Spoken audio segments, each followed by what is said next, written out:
Before we were born, we lived as spirits with our Father in heaven as part of his family.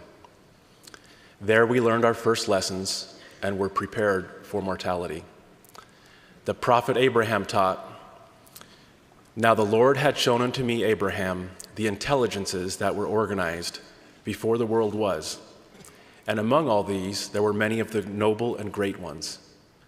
And God saw these souls that they were good, and he stood in the midst of them. And he said, These I will make my rulers, for he stood among those that were spirits. And he said unto me, Abraham, thou art one of them. Thou wast chosen before thou wast born." I feel that we could personalize that scripture and say, "Richard Scott, thou art one of them. Thou art a great and noble one, and was chosen before thou wast born." When Dad was born in Pocatello, Idaho, on November 7th, 1928, I doubt anyone knew just how great and noble of a spirit he was.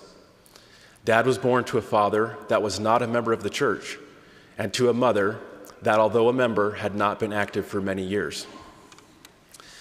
Dad did not have the typical Mormon boyhood. Much of what he learned about the gospel came from my great-grandmother and from church leaders that sought him out. His church participation was limited to whenever someone would come looking for him and take him. I'm sure those leaders had no idea that the young man they were reaching out to would later become an important leader of the church. I don't know who those people were,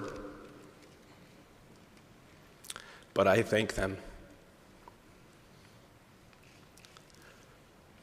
Perhaps one of the reasons that Dad was so good at reaching out to the one, the less active, the lonely, the discouraged, the downtrodden, was because in that early period of his life, he was the one being reached out to and rescued.